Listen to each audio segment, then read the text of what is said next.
Head and one drops. 50% of us are gone. That's our culture. Is that our heritage? Is that what the Democrat Party is pushing?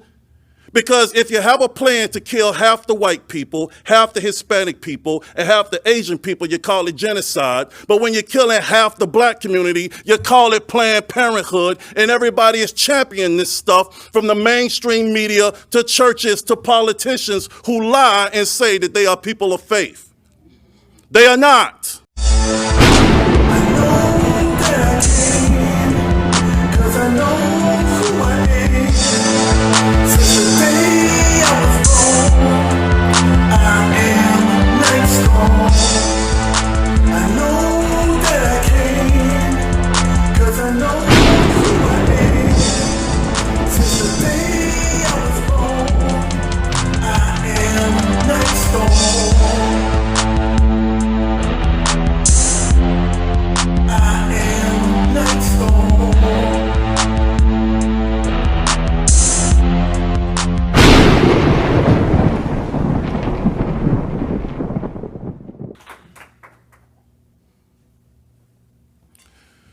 Good morning, ladies and gentlemen. My name is YG Nyghtstorm, and I'm a dad.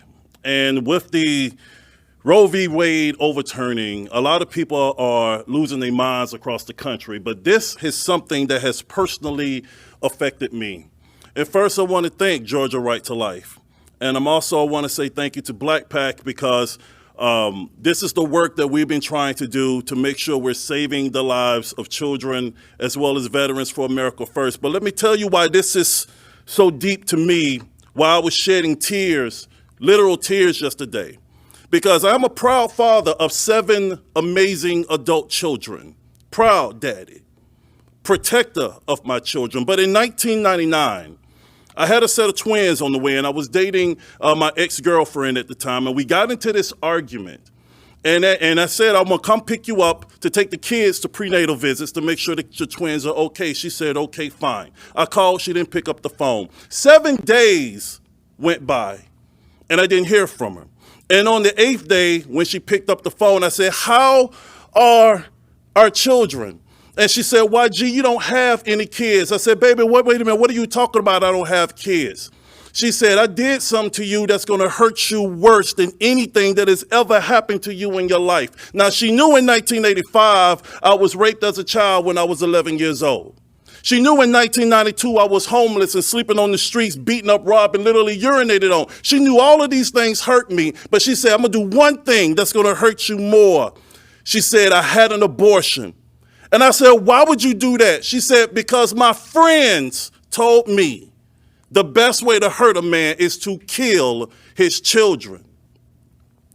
This is the precipice where we're on right now, where Margaret Sanger, just like Hamithia was saying, has put in the minds and worked with pastors to tell black women it's okay to kill our children. Now let's talk about this. Since 1973, over 20 million of us have been lost. That's like stacking up every black person that's alive right now through America, holding hands and shooting one in the head and one drops. 50% of us are gone. That's our culture. Is that our heritage? Is that what the Democrat Party is pushing? Because if you have a plan to kill half the white people, half the Hispanic people, and half the Asian people, you call it genocide. But when you're killing half the black community, you call it Planned Parenthood, and everybody is championing this stuff from the mainstream media to churches to politicians who lie and say that they are people of faith. They are not. So it's time for the true churches to come together. Stop living in fear because God already said these days would come. He said these days would come. And if we are true faith believers, we are not afraid of the darkness, but we are walk boldly into this. Because I would rather lose my life fighting for our Lord, my country, and these babies and wake up in paradise and hear, well done, good and faithful servant, than go out here and watch this travesty of blood sacrifice continue another day. So we need to stop.